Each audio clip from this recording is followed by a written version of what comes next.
Hello everyone, स्वागत है आप सभी लोगों का आपके अपने चैनल विनेश ट्यूटोरियल में। फ्रेंड्स, आज की इस वीडियो में हम लोग बात करेंगे ससंजक बल यानी कि कोहेसिव फोर्स या असंजक बल यानी अधेसिव फोर्स कैसे कहते हैं। ठीक है, तो स्टार्ट करने से पहले बता दें ये दोनों जो क्वेश्चन है वो किन किन एग्जाम के लिए अवेलेबल रहेंगे। ठीक है ना, चलिए देखते हैं। देखिए, जितने भी कॉम्पिटिटिव एग्जाम है उन सभी के लिए ये अवेलेबल रहेगा, और हाँ 11 और 12th और हाई स्कूल के लिए भी ये दोनों अवेलेबल रहेंगे। ठीक है ना, चलिए फिर वीडियो स्टार्ट करते हैं। देखिए, सबसे पहले इसमें दिया कि ससंजक बल यानी कि कोहेसिव फोर्स किसे कहते हैं। ठीक है, देखिए इसकी डेफिनेशन देखते हैं। एक ही पदार्थ के अणुओं के मध्य लगने वाले बल को ससंजक बल कहते हैं। एक ही पदार्थ मतलब मान ले कोई एक पदार्थ है, मान लो कोई पत्थर है। ठीक है, ये छोटे छोटे कणों से मिलकर बना है, मतलब है ये भी पत्थर ही, लेकिन छोटे छोटे कणों से मिलकर ये बड़ा पत्थर बना है। तो इसमें एक ही जैसे तो पदार्थ लगे हैं, एक ही जैसे पदार्थ लगे हैं, तो इसमें यही दिया कि एक ही पदार्थ की अणु, यानी कि ये जो अणु है ये भी छोटे छोटे पत्थर के अणु होंगे। ये छोटे छोटे पत्थर के अणु मिलकर बड़े बड़े पत्थर का निर्माण करते हैं। ठीक है ना, छोटे छोटे अणु मिलकर बड़े पत्थर का निर्माण करते।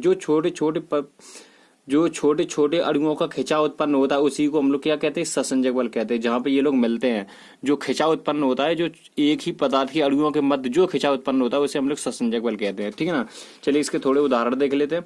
ठोस पदार्थों के अणुओं के बीच लगने वाला ससंजक बल सबसे अधिक होता है। देखिए, जितने भी ठोस पदार्थ हैं उनमें सभी में क्या ससंजक बल का मान सबसे ज्यादा होता है, क्योंकि उसके जो छोटे छोटे अणु मिलकर तभी तो बड़े अणु का निर्माण करते हैं।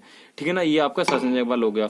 और इसका दूसरा पॉइंट देख लेते हैं। गैसीय पदार्थों के बीच लगने वाला ससंजक बल सबसे कम होता है।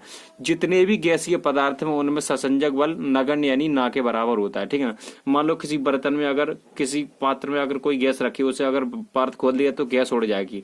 अगर उड़ जाएगी इसका मतलब इसमें ससंजक बल का मान है ही नहीं। अगर ससंजक बल का मान होता तो ये अपने आप को समेट के रखता। ठीक है ना, समेट के रखता। ठीक, चलिए आगे देख लेते हैं। पारा के अंदर ससंजक बल ज्यादा होता है, ये अपने आप को समेट के रखता है। देखिए, पारा जानते हैं, थर्मामीटर के अंदर जो छोटा सा एक पॉइंट बना होता है गोल जैसा, वही आपका पारा होता है। पारे को कभी किसी बर्तन में रखो तो ऐसे ही रखा रहेगा, वैसे ही उठा रही एकदम गोल नमा रहता है, वो अपने आप को समेट के रखता है पारा। ठीक है, तभी तो थर्मामीटर भीगता नहीं है, वो ऊपर नीचे टेम्परेचर के हिसाब से चढ़ता रहता है। ठीक है ना, तो ये अपने आप को समेट के रखता है।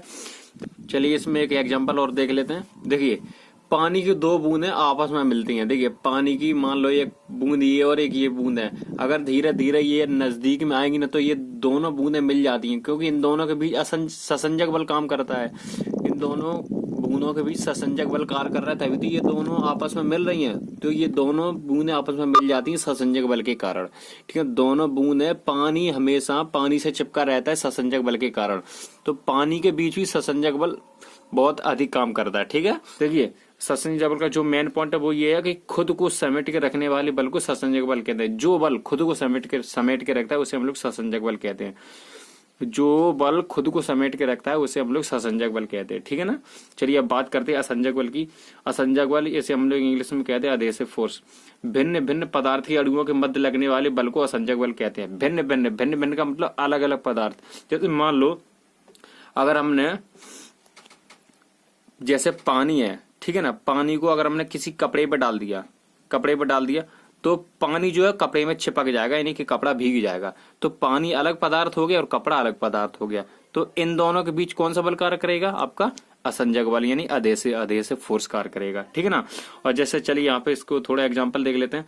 दो धातुओं को सोल्डर धातु की सहायता से जोड़ना असंजक बल के कारण ही संभव है। जैसे मान लो अगर कोई सोल्डर है, ठीक ना, कोई अगर वेल्डिंग करता है, एक कड़ से दूसरा कड़ जोड़ता है, किसकी सहायता से जोड़ता है, सोल्डर धातु की सहायता से। तो इसमें कौन सा बल कार्य करता है, अधेसिव फोर्स, यानी कि अलग अलग पदार्थों को जोड़ रहा है। सोल्डर अलग है और वो लोहे धातु अलग है। ठीक है ना, इसमें देखिए पेन प्लस पेपर, पेन को पेपर पे चलाते हैं तो पेन एक अलग धातु है और पेपर एक अलग धातु है। तो इन दोनों के बीच कौन सा बल कार्य करता है, जो यहाँ पे पेन पेपर पे चल रहा है तो इन दोनों के मध्य कौन सा कार्य कर रहा है, तभी तो पेन पेपर पे चलेगा, तो उसमें असंजक बल कार्य करेगा। ठीक है ना, ऐसी इसमें बात की थी पानी प्लस कपड़ा, कपड़ा पानी से भीग जाएगा असंजक बल के कारण, क्योंकि इन दोनों के बीच एक असंजक बल कार्य करता है, तभी पानी कपड़ा पे चिपक जाता है। ठीक है ना, अब बात करते हैं मार्कर प्लस बोर्ड।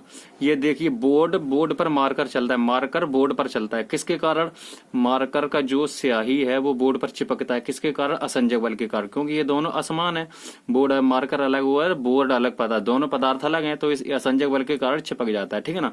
ऐसे ही दूध पानी में मिल जाता है, किसके कारण? असंजक बल के कारण। दूध अलग पदार्थ है, पानी एक अलग पदार्थ है, ठीक है ना।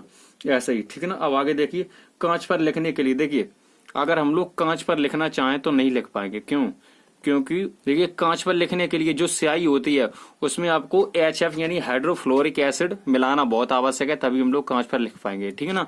कांच पर लिखने के लिए HF यानी हाइड्रोफ्लोरिक एसिड का मिलाने के लिए बहुत जरूरी है, तभी हम लोग उससे लिख पाएंगे। तो फ्रेंड्स, आपको ससंजक बल और असंजक बल दोनों हो गए, ठीक है ना। वीडियो अगर अच्छी लगी हो तो वीडियो को लाइक करो, कमेंट करो, और चैनल पर नए हो तो प्लीज चैनल को सब्सक्राइब जरूर करें और बेल आइकन को दबाएं, जिससे हमारी हर वीडियो का नोटिफिकेशन आप तक पहुंच सके। Thank you, bye.